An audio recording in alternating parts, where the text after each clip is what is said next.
Samsung vient tout juste d'annoncer ses Galaxy S24 et je dois vous dire, on avait tort.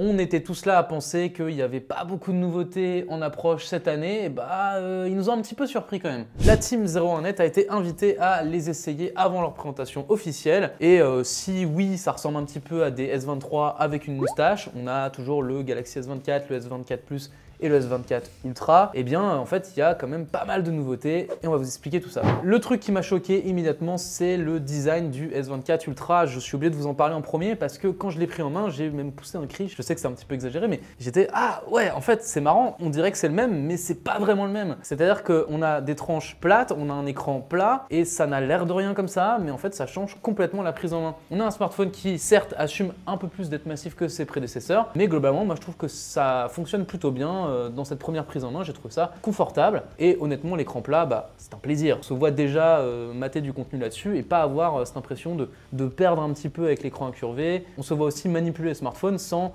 appuyer par mégarde sur le côté sur une app et faire n'importe quoi. Non, là on sent que ça va être précision absolue parce qu'on a un écran plat tout simplement. Pour le S Pen aussi, on nous explique chez Samsung que ça devrait aider à mieux écrire. Bon, ça, j'ai pas trop pu tester pour l'instant, on vous en dira plus dans le test. L'autre point fondamental qui change cette année sur le Ultra, c'est l'arrivée du titane pour le cadre. Ça se voit un petit peu sur les coloris du cadre d'ailleurs, qui un petit peu comme les iPhone 15 Pro, vont jouer un petit peu sur ce côté coloris métal. Et donc Samsung assume complètement le côté biton. Je sais pas si c'est quelque chose que vous aimez bien ou pas. Moi, je trouve ça plutôt élégant. Bon, voilà, n'hésitez pas à me dire en commentaire ce que vous en avez pensé. Du côté des modèles plus petits, globalement, il n'y a pas grand chose qui change, c'est franchement les mêmes, ils sont juste un petit peu plus grands. Là où ça saute le plus aux yeux, c'est évidemment sur le S24, puisqu'on passe de un format comme très compact avec 6,1 pouces à 6,2 pouces. Ça a l'air de rien comme ça, vous allez me dire oui c'est 0,1 pouce, on s'en fout. Mais en vrai, bon, c'est vrai qu'en main, on a beaucoup moins ce côté smartphone minuscule, on a un smartphone qui a une taille normale, quoi. Bon voilà, sur le design, vous l'avez compris. Ah merde. Attention.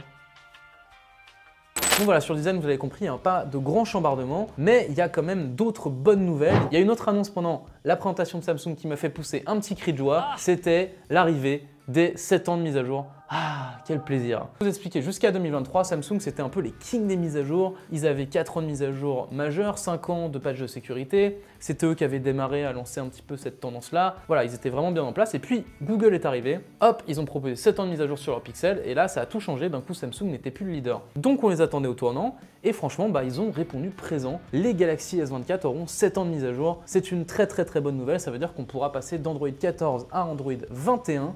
On pourra garder son smartphone si on en a envie 7 ans. C'est quand même un sacré investissement, donc c'est toujours une bonne chose à savoir. Ou bien, pourquoi pas, le revendre et ça lui permettra d'avoir plusieurs vies. Beaucoup plus que sur des smartphones qui, jusqu'ici, avaient 3 ans de mise à jour, c'était un peu plus compliqué. Bon, par contre, il y a un moment où j'ai vraiment pas crié de joie, c'est quand Samsung a commencé à nous parler d'IA. Je sais pas vous, mais moi, je commence à en avoir ras la casquette des constructeurs qui mettent de l'IA partout. On est en plein CES au moment où on tourne cette vidéo, tout le monde n'a que l'IA à la bouche.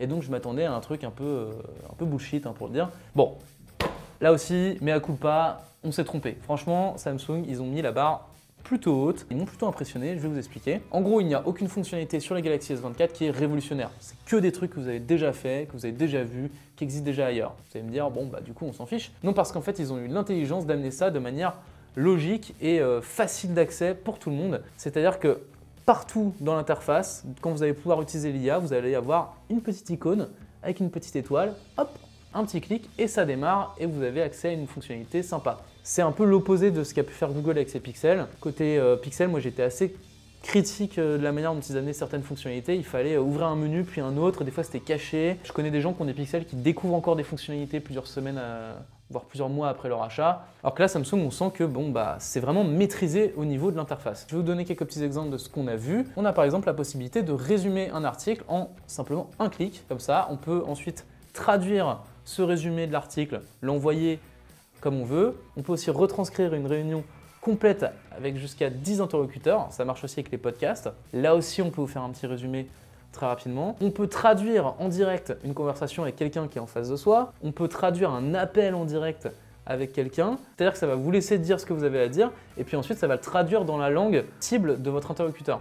Par exemple, moi je vais dire bonjour, je m'appelle Titouan et ça veut dire Hi, my name is Titouan en anglais. Voilà, excusez-moi pour l'accent. On a aussi la possibilité, lorsqu'on prend des notes avec le stylet un petit peu n'importe comment, eh bien de redresser un peu les notes si on a écrit comme un cochon et même carrément de transformer ça directement en écriture un peu comme si ça a été tapé et en plus derrière de résumer grâce à l'IA, enfin vous voyez le truc, c'est quand même assez puissant et tout ça, comme je disais tout à l'heure, bah, c'est très fluide, c'est très facile d'accès et on voit déjà un petit peu ce que les utilisateurs vont pouvoir en faire. Je vais terminer avec mon petit chouchou, moi c'est vraiment la fonctionnalité qui m'a le plus plu, c'est une espèce de Google Lens mais dans tout le smartphone. Ça c'est vraiment très intelligent, d'ailleurs ça a été fait en partenariat avec Google. En gros comment ça se passe, vous voyez quelque chose sur votre écran, que ce soit sur un réseau social, une capture d'écran, dans une vidéo, n'importe où, tant que c'est sur votre écran ça marche, vous vous dites qu'est-ce que c'est que ce truc là, j'ai envie de faire une recherche sur cet objet précis. Là vous appuyez sur la barre en bas de l'écran ou bien sur le bouton central, quelques secondes, et hop, vous avez la possibilité d'entourer directement l'objet que vous voulez rechercher et boum, ça vous fait une recherche Google.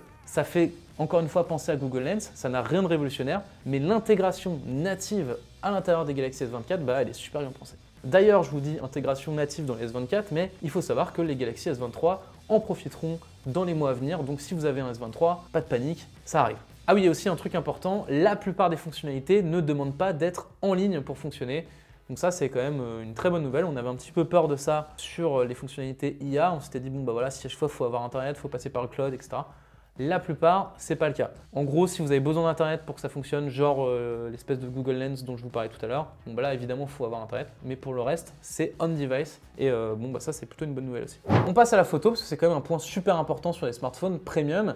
Et là-dessus, il n'y a pas de grandes nouveautés hardware. Côté S24, S24+, on garde la même configuration, un grand angle, un ultra grand angle et un téléobjectif x3. En revanche, du côté du Ultra, il y a un changement quand même majeur. Le x10 n'existe plus, on passe sur un x5. Là, on pourrait se dire, bon, bah du coup, c'est un downgrade par rapport à l'année dernière. Bon, c'est pas exactement ça. En fait, Samsung a décidé de mettre un capteur 50 mégapixels derrière son x5. Et l'idée derrière ça, c'est qu'on va pouvoir zoomer numériquement à l'intérieur et aller chercher une qualité de x10 équivalent optique. Bon, on verra pendant les tests si c'est vrai ou pas. Mais l'idée, c'est que plutôt que de sauter de x3 à x10 et de perdre vachement qualité entre les deux, là, on va essayer de lisser un petit peu plus la qualité entre le x1 et le x10. Vous avez compris le pari, ça rappelle un petit peu ce qu'a fait Apple avec son iPhone 15 Pro Max. On sent que c'est un petit peu la tendance aujourd'hui d'essayer de proposer du zoom numérique de qualité optique. C'est un peu une promesse marketing, mais on va dire aussi que les constructeurs y arrivent de mieux en mieux. On a quand même une image qui est de plus en plus qualitative lorsqu'on zoome numériquement avec ses petits doigts comme ça.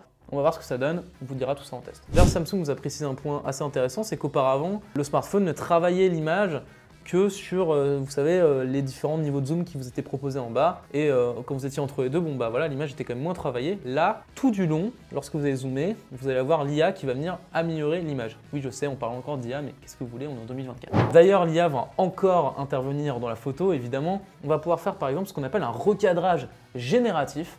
Alors le mot est un petit peu impressionnant comme ça, mais l'idée est toute simple. C'est que si vous avez pris ça, un petit peu de traviole comme ça, votre photo, eh bien vous allez pouvoir hop, remettre de droit, et bien, il va vous manquer des bouts d'image sur le côté. Et bien l'IA générative va tout simplement créer ces bouts d'image. On va dire c'est de l'ordre du truc qui passe, voilà, si on ne s'attarde pas dessus, mais c'est vrai que si on regarde de près, bon, bah, ça reste quand même de l'IA générative.